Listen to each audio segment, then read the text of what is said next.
Hello, I'm Mr. Peterson. I'm going to explain to you a little bit about the scientific method and specifically a controlled experiment. You may have heard your teachers talk about ahead see or ahead see. And what that is, it's a discussion or a way to remember the steps of scientific method, specifically an acronym. The A meaning ask a question. So let's say, for instance, your question is, what should I wear today? So that's your first step of the scientific method. The second step is a hypothesis. You come up with a way, and usually this is written in what's called an if-then statement. Okay, and we'll talk in a little bit about what the if means and what the then means. But usually it's written in an if-then statement. Okay, the next step is to test that hypothesis, or an experiment to test the hypothesis. So what is this experiment talking about, or what is this hypothesis doing? Now within that experiment there's lots of different steps. Usually we'll use what's called a controlled experiment. A controlled experiment is one where there's only one thing that is changed, or a variable, because a variable can affect the outcome of an experiment. And we'll look at an example in a couple of minutes. Now, a variable, as we said, is anything that can change the experiment. It's important to get rid of as many as possible. A perfect controlled experiment only has one variable. So we want to have one variable. All right. The other thing is we need to control those variables. So you'll talk about controlled variables. Those are things that are the same in each one. And once again, we'll look at an example in a little bit.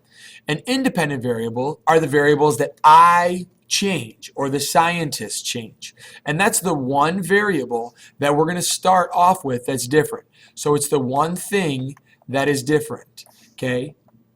Next, so our one thing, and it's not working. The one thing that is different. All right, next, the other one is a dependent variable. Usually this is the data that we're looking at, but it's a thing that changes because we change something. Like if I work out more, that's my independent variable, I'm working out, then I'll probably get bigger or gain weight. So our dependent variable would be gaining weight. And we'll look at another example in a little bit. Okay, usually if you have a good control experiment, you'll have two groups. One group is the control group, and that's the group where nothing has changed, and it's the group that we compare the results to. So if I was working out, then I would have maybe a month where I didn't work out, and I would look and see, okay, did I actually gain weight when I worked out? And the other thing would be the experimental group, and that would be the month that I did work out, and we'll look at a bigger example in the future.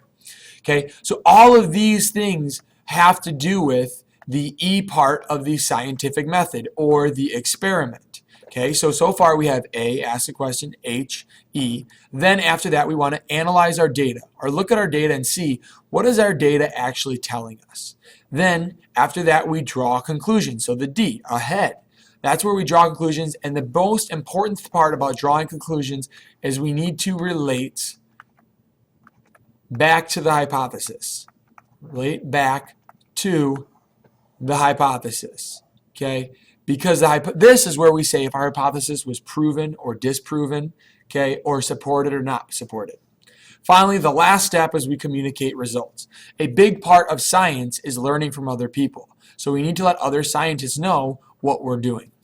And that's the steps of the scientific method. There's another video online if you wanted to get more in depth on ahead see. But now we're going to talk more about the controlled experiment and what that looks like. Okay? So the first thing I want to look at is, let's say our experiment is going to be if Gatorade or water helps grass growth. So Gatorade or water, which one is going to make grass grow better? So let's say this was my yard. Nice, wide open, lots of sunlight, things like that. Okay, I would split my yard in half, and I would say, okay, this side is going to be Gatorade, and this side over here will be with water. Well, if you're a good scientist, you're going to look and say, that's not a very good scientific experiment. And I would ask you the question, why? Well, the answer is this right here. You notice there's a tree on one part of the experiment, not on the other. That is an extra variable. We only want to start with one variable. And our variable should be Gatorade or water, or the type of substance that we're watering our lawn with. So having a tree, that's going to cause shade, okay, and might make more animals. Squirrels are going to be more prevalent in this area. So it's going to throw in a whole lots of variables. Okay. Also, If it's outside, it might water, it might rain, sorry, not water, but rain. So what's a little bit better idea is to use a greenhouse. If I use a greenhouse, I can control my conditions. I have the same amount of sunlight. I have the same amount of liquid, so either Gatorade or water. So in this case, I'll use my Gatorade over here, and I'll use my H2O or water on this side.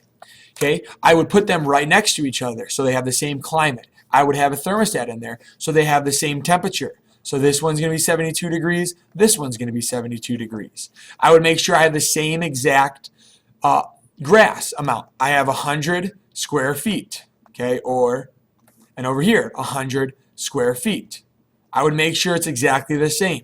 I would make sure it's the same type of grass. This is Kentucky bluegrass.